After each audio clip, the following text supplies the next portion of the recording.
नमस्कार भाइयों, स्वागत है आपका मेरे चैनल में।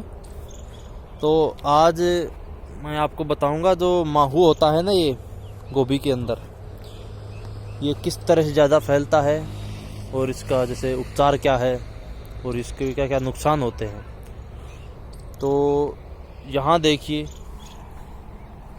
जैसे यहाँ पे पत्ते सिकुड़ रहे हैं, फूल गोभी के अंदर पत्ते देखो किस तरह से सिकुड़ रहे हैं। और इसके अंदर आपको ये माहू भी दिखेंगे, जो ये ब्लैक ब्लैक दिख रहे हैं ना, ये छोटे छोटे ये माहू इसके पीछे भी चिपके होते हैं। देखिए पत्ते के पीछे छोटे छोटे हैं, आपको दिखेंगे। थोड़ा जूम देखो, ये छोटे छोटे हैं, ये दिखेंगे आपको। तो ये देखो पत्ते को किस तरह से मुरझा जाता है, तो एकदम सिकुड़ के हो जाता है, तो एकदम सख्त हो जाता है पत्ता है जो। तो इससे फूल गोभी में नुकसान होता है। और देखिए जैसे अंदर, जितना अंदर जाएंगे देखो उतना ही देखो ज़्यादा दिखेगा ये। तो ये भाई बहुत नुकसान करता है माहू फूल गोभी के अंदर। तो ज़्यादातर जैसे जहाँ पे गंदगी होती है, जैसे हमारे खेत में यहाँ पे पहले एलिफेंट ग्रास लगा रखा था हमने, अब उसको हमें उखाड़ दिया हमने इसको, क्योंकि इससे मच्छर ज़्यादा होता था। जितना हम जैसे इसको जो खरपतवार ज़्यादा होगी तो भी माहू ज़्यादा हो जाएगा, क्योंकि जो इस समय जो मार्च या फिर फरवरी मार्च का महीना, इसमें माहू बहुत ज़्यादा हो जाता है खेतों में। तो इस समय सबसे ज़्यादा रिस्क होता है माहू का। तो इसके लिए इमिडाक्लोपिड दवाई हम छिड़कते हैं। इसके अंदर और भी दवाइयाँ हैं, और भी साल्ट हैं, केमिकल्स हैं, उनका भी उपयोग कर लेते हैं। तो ये यहाँ पे थोड़ा सा देखो, जैसे यहाँ थोड़ी सी गंदगी हो रही है, इसको अभी हटवाएंगे, क्योंकि इसी की वजह से यहाँ का जो माहू उठ उठ के वहाँ जाके बैठता है। तो अगर दवाई मार भी लेंगे, स्प्रे कर भी लेंगे, फिर भी यहाँ का जो माहू उठ के फिर यहीं आ जाएगा। तो भाइयों इसको टाइम से कंट्रोल करते रहना चाहिए। जैसे यहाँ पे जो ये 1 2 जैसे 5 7 हैं, ये यहाँ तक माहू सबसे ज़्यादा है। और उससे जैसे जो आगे चलेंगे, जो आगे आगे चलते जाएंगे, वैसे ही माहू कम होता जाएगा, उसका प्रकोप है। क्योंकि वहाँ पे गंदगी नहीं दिख रही है, यहाँ पे गंदगी ज़्यादा है। तो खेत के अंदर ज़्यादा गंदगी ना छोड़ें। जैसे जो भी गंदगी छोड़ दिया, जैसे ये कचरा छोड़ दिया, इस कचरे के नीचे देखो कितने ज़्यादा मच्छर निकल के आएंगे। तो ये सारे के सारे जो मच्छर हैं, ये नुकसान ही देते हैं। तो इनको टाइम टाइम से खेत की सफाई अच्छे से होनी चाहिए ना। वहाँ पे देख लिए कितना ज़्यादा खरपतवार खड़ा है।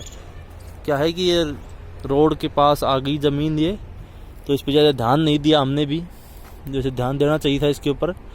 अगर ये नहीं होता तो थोड़ा सा रोग कम होता है, इसके अंदर माहू कम आते फसल के अंदर। तो भाइयों ये है वो इमिडाक्लोपिड दवाई 17.8% SL, जो मीडिया है, इसके मीडिया के नाम से बेचती है धानुका कंपनी इमिडाक्लोपिड को। ये हम डालते हैं 15 ml। वैसे तो खैर इसकी डोज कम होती है, लेकिन आजकल क्या है कि जो माहू का भी खुद का रेजिस्टेंस बढ़ रहा है दवाई को झेलने का। जैसे पहले 7 ml में काम चल जाता था, लेकिन आज 15 ml भी कम पड़ रही है, क्योंकि माहू को भी आदत पड़ गई इस दवाई की, उसको असर ही नहीं हो रहा। 15 ml में भी असर नहीं हो रहा, कई बार 20 ml डालनी पड़ जाती है, क्योंकि अब इंसेक्टिसाइड की वो भी तो आदी हो गए। देखो ऐसे करते ही मच्छर उड़ के आ रहे हैं सारे। तो ये जितना भी देखो वहाँ पे खरपतवार निकालने का काम चल रहा है, वो इसीलिए निकालना पड़ रहा है, क्योंकि ये सारा का सारा जो मच्छर है इसी से पैदा होता है। मच्छर हुआ, कीड़ा हुआ, खरपतवार अगर टाइम से निकालते रहेंगे तो ये बढ़िया पौधा भी बढ़िया बढ़ेगा, और साथ में मच्छर कीड़े की भी समस्या कम हो जाती है। तो भाई इस चीज़ पे ध्यान देते रहिएगा। हमने भी थोड़ी सी भूल कर दी, थोड़ी सी चूक कर दी। चलो आदमी गलतियों से सीखता है, आप हमारी गलतियों से सीखिए, खुद गलती मत कीजिए। तो भाइयों जैसे रोज़ रोज़ अपने खेत को देखना बहुत ज़रूरी होता है कि कहाँ पे कौन सा कीड़ा लग गया, कहाँ मच्छर लग गया, कहाँ पे कौन से उर्वरक की ज़रूरत पड़ रही है। ये सारी चीज़ों का क्या है, समय समय पे जायजा लेते रहना चाहिए, वरना फिर जब बाद में पता लगता है कि ये तो बड़ा नुकसान हो गया, और अगर उस समय पे देख लें, जिस समय नुकसान छोटा ही होता है, उस समय देख लें तो फिर परेशानी कम उठानी पड़ती है। तो धन्यवाद दोस्तों, सब्सक्राइब कीजिए चैनल को मेरे को, और थोड़ा सपोर्ट कीजिए। धन्यवाद।